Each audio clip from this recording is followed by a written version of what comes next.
Reparations, the act of making amends. Why is it so controversial, and why are so many people calling for it now? To examine that, we have to go back in time. 1526, the Spanish bring 100 enslaved Africans to what is now the Carolinas and Georgia. They were the first known slaves on American soil. We know what happened next. For the next 350 years, Africans were enslaved, beaten, tortured, and killed. They built the White House, they fought in wars, their labor built the American economy. And then came the Civil War and freedom. Promises of 40 acres and later on, a mule. They were free, sort of. There were black codes allowing black people to be arrested for things like being out at night or not working as a servant. And then there was Jim Crow, a set of laws that denied African Americans all sorts of rights. If you violated them, it could get you arrested or even killed. Then there were housing discrimination laws and a practice called redlining, where federal and local governments denied black people home loans. Since this country's beginnings, an incalculable number of black lives, homes, jobs, and wealth have been lost. So the question is, can it be repaid?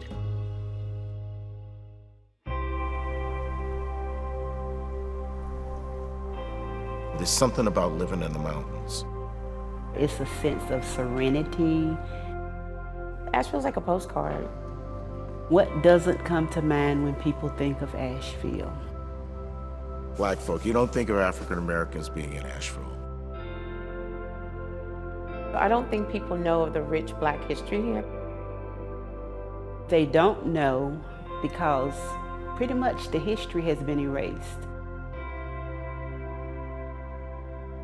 Urban renewal forced my family, along with others, to move out. It was urban removal, the removal of black people from their land. Reparation is old.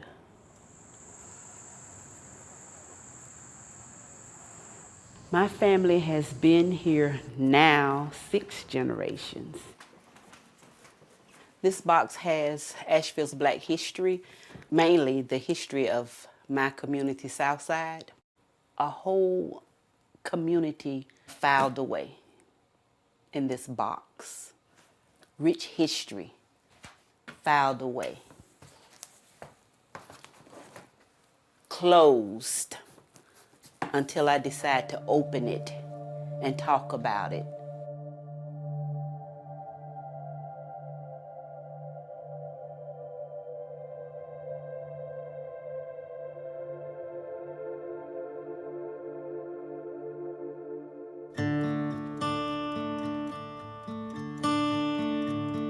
I grew up in the 60s. At the time I was growing up, larger Asheville was segregated. We had everything we needed from the cradle to the grave. Black-owned homes, black-owned businesses. It gave me a sense of pride. So at 477 Suffrage Broad, I lived in the apartment with 9 other people.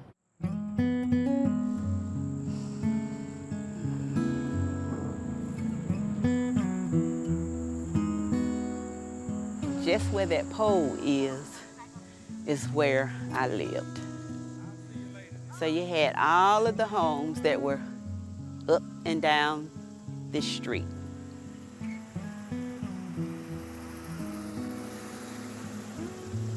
And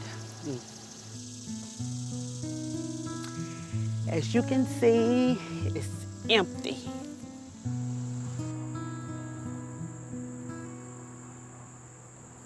Urban renewal was implemented, and so that forced us to have to move out. We relocated to public housing. People were told this was all temporary, and we're looking at 4, 5, 6 generations of people having lived in it.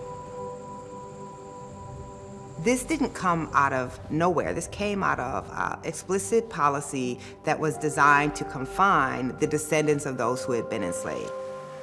We must make sure that every family in America lives in a home of dignity. The intent was meant to improve the living conditions of African Americans. The actual outcome of an urban renewal, that was another story. And with the city, with the county, with the state, with the federal government not keeping its word to rebuild the neighborhoods. What's here? What's here? Just the grass. Wherever urban renewal took place, we saw the decline of living standards for African Americans, higher unemployment, poorer health, and academic achievement.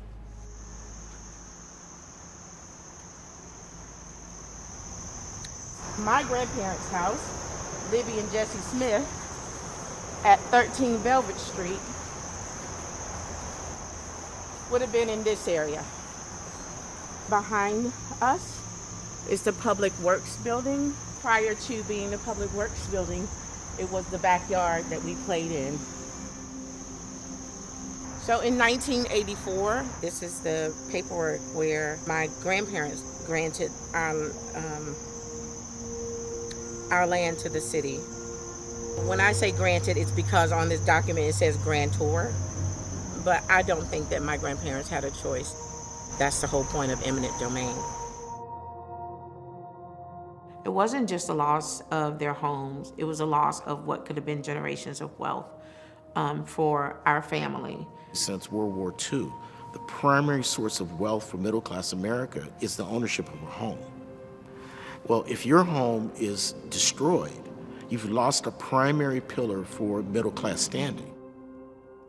It is enraging, and I almost get a little bit of fuel from it as well, because I do believe that the day of reckoning is coming. Iconic! Rain! Let's do iconic! Rain! Say his name! George Floyd! Black Lives Matter! George Floyd helped catalyze a movement, a new civil rights movement, that not only you see Confederate monuments come down, but also reparations for Black Americans and our citizens locally. City Council of the City of Asheville apologizes and makes amends for carrying out an urban renewal program. I introduced the reparations resolution because our Black residents need to be made whole in so many areas.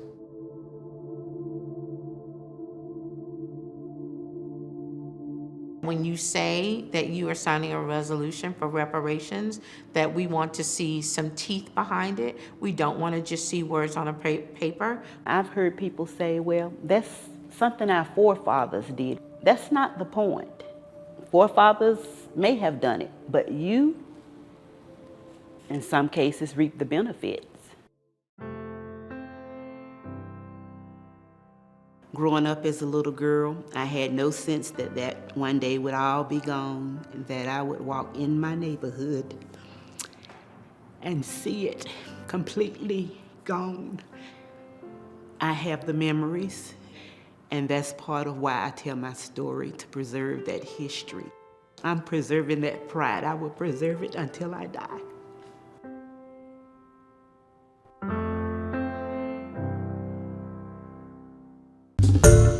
Hi everyone, George Stephanopoulos here. Thanks for checking out the ABC News YouTube channel. If you'd like to get more videos, show highlights, and watch live event coverage, click on the right over here to subscribe to our channel, and don't forget to download the ABC News app for breaking news alerts. Thanks for watching.